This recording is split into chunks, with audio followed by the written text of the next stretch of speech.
Susah Ustadz mencari harta yang halal. Memang susah. Itulah jihad kita sebagai para lelaki. Tapi Allah pasti akan memberikan jalan ketika kita sungguh-sungguh untuk mencarinya. Ya, memang susah.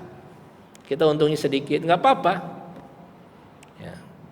Yang penting halal, yang penting thayyib, yang penting berkah, yang penting kita tetap diakui sebagai umat Muhammad sallallahu alaihi wasallam. Jangan gara-gara ingin cepat kaya, ingin cepat mendapatkan keuntungan besar, akhirnya kita tidak diakui oleh Nabi Muhammad sallallahu alaihi wasallam. Man ghasya falaisa minna. Barang siapa yang menipu bukan bagian dariku, kata Rasul sallallahu alaihi wasallam. Ya. Ini dari sisi perdagangan. Yang kedua, dari sisi orang mengambil tanah orang lain. Ini sering terjadi. Penserobotan gitu ya. Menganggap tanah tetangganya itu tanah dia, diambil. Hati-hati. Walaupun cuma semeter kita ambil, Rasulullah bersabda, "Anna maniktata'a minal ardi shibran bighairi haqq fa innahu yutawwikuhu yaumal qiyamah min sab'i aradin." Barang siapa yang mengambil tanah seseorang walaupun hanya satu jengkal jamaah sekalian, shibron, bukan 1 meter, 1 jengkal, ya, bighairi haqq, dengan cara yang tidak benar, ya, maka nanti pada hari kiamat di lehernya akan digantungkan 7 lapis bumi. Coba bayangin, ya, 7 lapis bumi. Dia jalan di padang mahsyar nanti dalam kondisi digelantungin, beban yang sangat berat karena dia mengambil tanah orang lain. Maka kalau kita ngukur-ngukur, hati-hati kita lebihin. Ya, yang bukan hak kita, yang bukan milik kita, kita lebih-lebihin tanah itu. Ini kan bagian daripada harta. Ya, mendingan kita ngalah sedikit, ya, walaupun kurang daripada 1 jengkal atau 1 hasta gitu ya. Kita kurang dikit nggak apa-apa daripada akhirnya kita ngambil punya orang, yang akibatnya kita akan mendapatkan hukuman yang sangat berat, ya. Termasuk ketika seseorang itu membawa perkaranya ke mahkamah. Ini terjadi persengketaan nih antara A dengan B gitu ya. Kemudian dibawa ke hukum gitu ya. Karena si B ini dia mengambil harta si A, karena si B ini pandai bicara atau pengacaranya bagus menyampaikan alasan-alasan, akhirnya si hakim menetapkan si B yang memang betul gitu ya. Padahal si A yang terzalimi ya, dan B yang menzalimi. Kata Rasul sallallahu alaihi wasallam, "Innakum tahtasimuna ilayya wa la'alla ba'dukum an yakuna alhanu bi hujjatihi min ba'din fa uqdiya lahu." Apabila ada di antara kalian yang bersengketa kemudian datang kepadaku, bisa jadi ada di antara kalian yang lebih pandai bicara, yang lebih fasih berbicara, menyampaikan hujah-hujahnya, menyampaikan dalil-dalilnya, menyampaikan alasan-alasannya. Kemudian akhirnya aku memutuskan si fulan itu yang menang. Wa inna ma uqdi binahwin ma asma', dan aku hanya menghukum atau menetapkan hukum dengan apa yang aku lihat dan dengan apa yang aku dengar. Faman qadaitu lahu bi syai'in min haqqi akhihi, barang siapa yang akhirnya aku putuskan dia menang dan dia mengambil hak saudaranya, kata Rasulullah, fa inna ma aqtatu lahu jumratan min narin, maka sesungguhnya orang itu telah mengambil bara api dari api neraka. Bara dari api neraka. Falyastaqilla aw liyastaksir. Kalau mau silakan. Mau ambil silakan. Bara api dari neraka ini. Ketika kita pandai bicara, kita pandai mengungkapkan alasan, yang akhirnya si hakim menetapkan kita menang, padahal kita sedang menzolimi saudara kita, maka pada hakikatnya kita sedang mengambil bara api neraka. Api neraka itu jamaah sekalian, jangankan baranya, tetesan api neraka itu kalau turun ke bumi semuanya hancur. Setetes. Sebagaimana setetes minyak wangi yang dari surga, kalau turun ke bumi semuanya wangi. Ya. Ini bara api neraka akan diambil oleh orang yang pandai bicara di hadapan hakim, kemudian dia menang padahal dia sedang menzalimi dirinya sendiri. Bagaimana kalau ada orang yang berkolaborasi ya untuk memenangkan sebuah perkara dengan hakim itu sendiri? Ini kan musibah. Kita baru dengar ya, ini satu pukulan yang sangat menyedihkan. Mahkamah Agung, 2 hakim agungnya ditangkap oleh KPK. Bapak ikutin nggak? Beberapa hari yang lalu 1 hakim agung, yang kemarin 1 hakim agung lagi ditetapkan tersangka oleh KPK. Ini hakim agung, orang yang disebut sebagai hakim agung. La haula wala quwata illa billah. Belum lagi kasus yang kemarin-kemarin, ya kan? Kasus Sambo, kasus Teddy Minahasa, kemudian terbongkar lagi kasus baru di pertambangan, gitu kan? Ini kan satu perkara yang mengerikan. Ini sudah terbuka secara umum. Ya, saya mengungkapkan ini bukan karena hoak. Sudah terbuka di media begitu sangat luar biasa.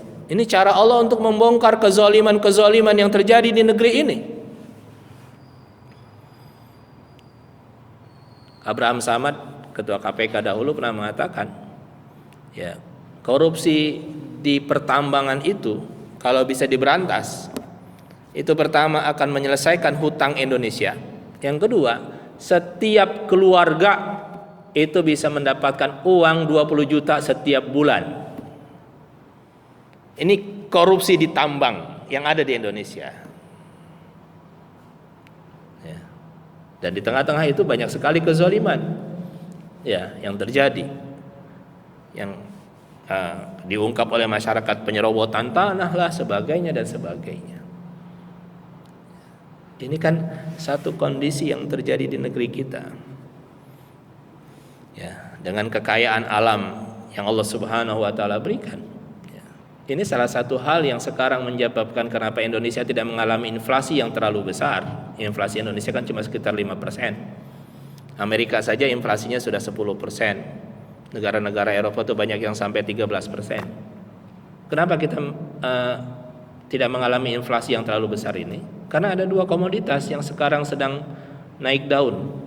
Yang pertama adalah CPO.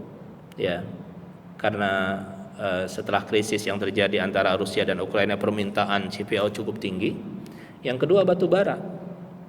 Ya, karena di Eropa sekarang setelah gas itu ditutup oleh Rusia, itu permintaan batu bara semakin tinggi. Di samping permintaan batu bara dari Cina dan dari India, permintaan batu bara dari Eropa yang kemarin mereka sudah mematikan PLTU-nya, ya, tenaga uapnya itu dimatikan. Uap itu kan dari batu bara, karena mereka pakai gas, sekarang dihidupin lagi karena gas dipotong sama Rusia. Ya. Ini kan 2 komoditas yang dimiliki oleh Indonesia. Ini baru 2 komoditas. Ya, yang kekayaan Indonesia itu luar biasa. Kalau seandainya tidak ada kezaliman di sini, ya, betapa negeri ini menjadi negeri yang sangat sejahtera. Ya, sampai Abraham Samad mengatakan setiap keluarga itu bisa mendapatkan, setiap keluarga di seluruh Indonesia.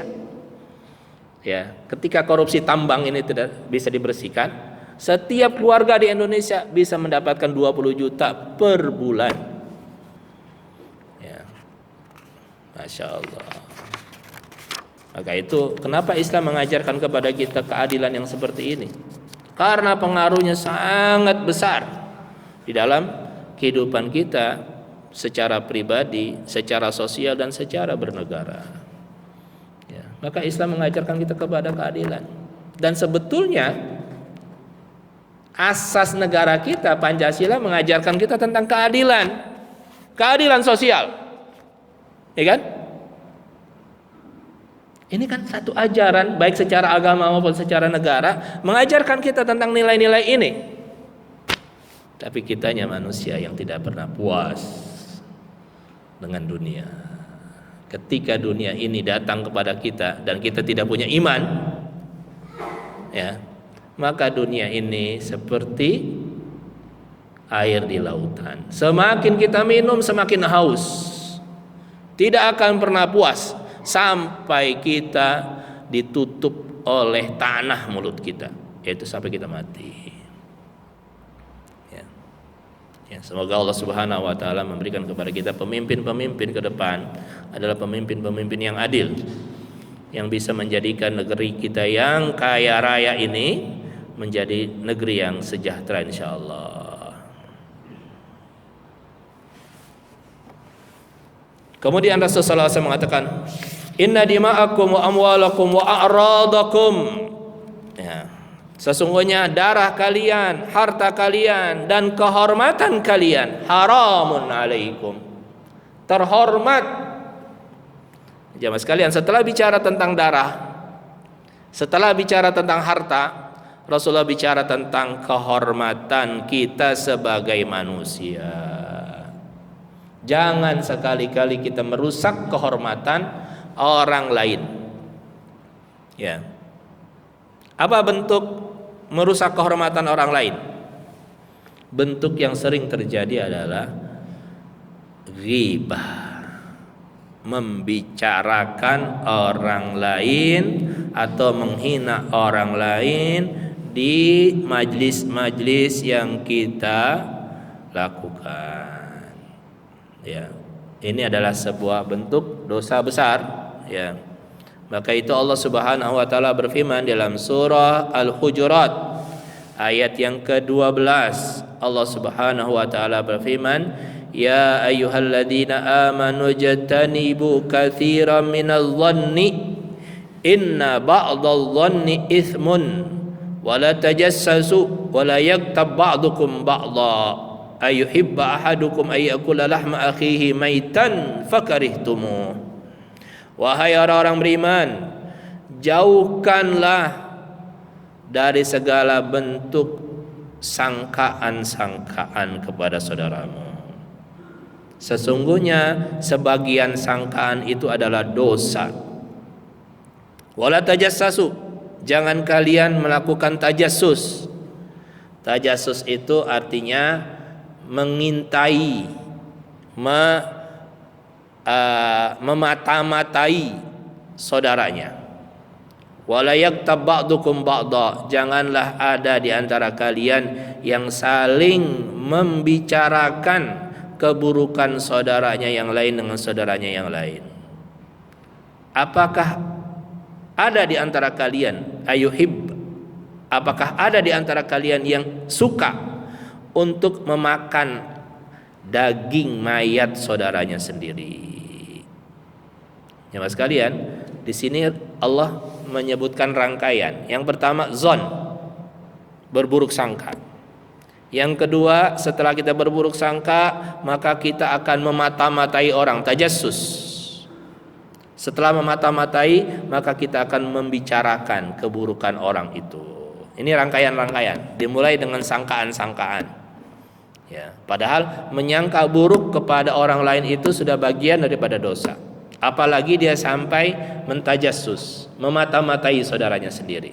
Apalagi setelah itu dia membicarakan keburukan saudaranya. Ya. Kata Allah, perumpamaan orang yang membicarakan saudaranya sendiri dengan pembicaraan yang buruk seperti dia memakan daging mayat saudaranya sendiri. Apakah kita ingin memakan daging mayat manusia? Ya. Jangankan makan daging mayat manusia, makan daging binatang yang tidak dimasak saja kita nggak mau. Ya. ini memakan daging saudaranya sendiri. Maka Islam mengajarkan kita untuk menjaga kehormatan orang lain dengan tidak membicarakan orang itu. Ya. Karena ghibah ini adalah sudah menjadi perkara yang begitu mudah untuk dilakukan oleh orang. Ya. Dan nanti ketika seseorang merusak kehormatan saudaranya ini, nanti di akhirat akan diambil kebaikan-kebaikannya. Jadi ada salah seorang salafus saleh, kalau nggak salah Hasan Al-Basri. Suatu saat dia mendengar dari temannya, wahai Syekh, ada seseorang yang menggibahi engkau, katanya. Benar, betul. Apa buktinya? Di majelis ini dia bicara begini tentang engkau. Oh ya, baik kalau begitu. Akhirnya Hasan Al-Basri meminta untuk dibuatkan makanan yang paling bagus, kemudian dibawa ke rumah orang itu. Ketika orang itu melihat, wahai Syekh, kenapa engkau membawa makanan kepada aku, makanan yang sangat nikmat ini?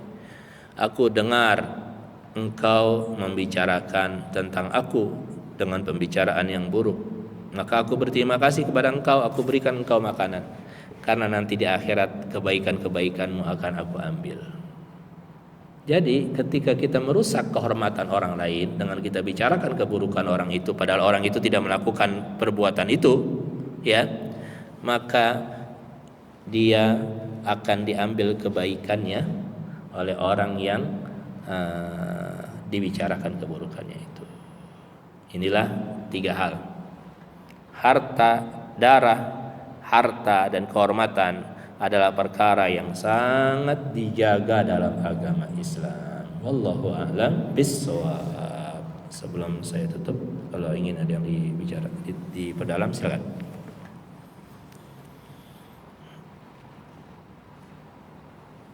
Pak Lurah, silakan Pak Lurah.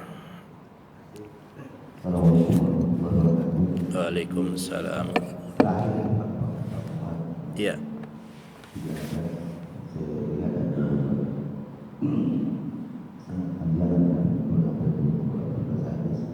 Kalau bisa secara singkat Ustaz, simpulkan kira-kira bab ini Ustaz, secara singkat saja Ustaz, tentang bab mujahadah ini. Kalau tidak Ustaz yang bisa lakukan untuk mujahadah ini, makasih Ustaz. Assalamualaikum. Kalau yang kita bicarakan ini Pak Lurah, ini adalah kesungguhan kita untuk menjaga kehormatan diri kita, kehormatan orang lain, ya, menjaga kehormatan darahnya, menjaga kehormatan hartanya, menjaga kehormatannya. Karena Islam sendiri diturunkan oleh Allah Subhanahu wa taala itu kan maqasidus syariah. Dalam tujuan syariat itu pertama adalah hifzuddin, menjaga agama. Yang kedua adalah menjaga jiwa, hifzun nafs. Yang ketiga adalah menjaga kehormatan. Yang keempat menjaga harta, ya, dan menjaga akal. Artinya kita harus bersungguh-sungguh untuk mengimplementasikan tujuan syariat ini, tujuan diturunkannya agama ini. Menjaga agama artinya kita bersungguh-sungguh untuk melaksanakan seluruh perintah agama Allah Subhanahu wa taala. Menjaga akal, kita harus bersungguh-sungguh menjaga akal kita, termasuk apa nutrisi yang masuk ke kepala kita, supaya akal kita itu menjadi akal yang terjaga kebersihannya, baik secara zahir maupun secara batin. Jiwa, menjaga jiwa, kita harus bersungguh-sungguh menjaga jiwa kita dari hal-hal yang tidak baik dan hal-hal yang haram. Yang keempat menjaga harta, ya, kita juga harus menjaga harta kita dan menjaga harta orang lain untuk tidak kita zalimi. Yang kelima menjaga kehormatan. Ini semua dalam hadis ini disebutkan bagaimana kemuliaan itu, dan itu semua maqasidus syariah. Ya, tujuan diturunkannya syariat. Ya, jadi memang kita harus bersungguh-sungguh di situ. Ya, dan kesungguh-sungguhan kita dalam melaksanakan itu semua harus kita minta kepada Allah. Kita tidak akan pernah bisa untuk melakukan itu tanpa bimbingan dari Allah. Maka itu di dalam doa yang diajarkan Rasulullah mengajarkan kepada kita, ya hayyu ya qayyum bi rahmatika astaghits aslih li sya'ni kullah wa la takilni ila nafsi. Wahai zat yang maha hidup, wahai zat yang maha mengatur kehidupan, aku beristighosah kepadamu, aku memohon dengan sangat kepadamu, perbaikilah diriku. Aslih li sya'ni, perbaikilah diriku dan semua urusanku. Wala takilni ila nafsi, jangan engkau bebankan proses perbaikan itu kepada diriku. Ya. Walaupun hanya sekedar sekedipan mata. Ya. Doa pagi sore ya. Karena dalam lanjutan hadis ini ada juga riwayat mengatakan, intakilani ila nafsi takilani ila da'fin wa auratin wa dzambin. Ya Allah, seandainya engkau bebankan kepada diriku, sesungguhnya engkau telah bebankan itu kepada seorang yang sangat lemah, seseorang yang sangat banyak auratnya, aibnya, seseorang yang sangat banyak dosanya. Wala atiku illa birahmatik, dan aku tidak percaya kecuali dengan rahmatmu. Ya.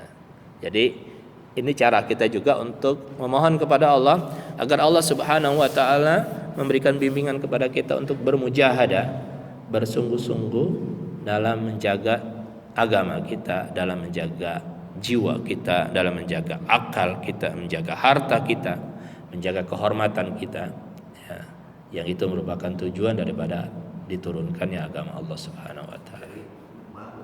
Yang dari tiga itu darah, harta, kehormatan, yang paling sering dilanggar manusia. Ya, yang paling sering kita langgar itu kan kehormatan. Yang paling sering kita langgar itu kehormatan. Kita begitu mudah untuk membicarakan orang. Ya. Termasuk merusak kehormatan kita juga. Dalam bentuk apa? Dalam bentuk dosa. Dosa itu kan merusak kehormatan kita di hadapan Allah Subhanahu wa taala. Ya, maka kita harus banyak-banyak istighfar kepada Allah Subhanahu wa taala. Ada banyak kelalaian yang kita lakukan. Ya. Wallahu a'lam bishawab. Demikian, Pak. Baik, jamaah sekalian, kita cukupkan dulu sampai di sini pembahasan kita. Nanti insyaallah kita akan bahas lagi di alinea berikut daripada hadis ini, yaitu ya ibadi kullukum dhalun illa man hadaituhu. Wahai hamba-hambaku, seluruh kalian adalah tersesat kecuali orang-orang yang mendapatkan petunjuk dariku, maka mohonlah petunjuk dariku. Insyaallah kita akan bahas di pekan yang akan datang. Mari kita tutup dengan sama-sama membaca hamdalah, istighfar dan doa kafaratul majlis.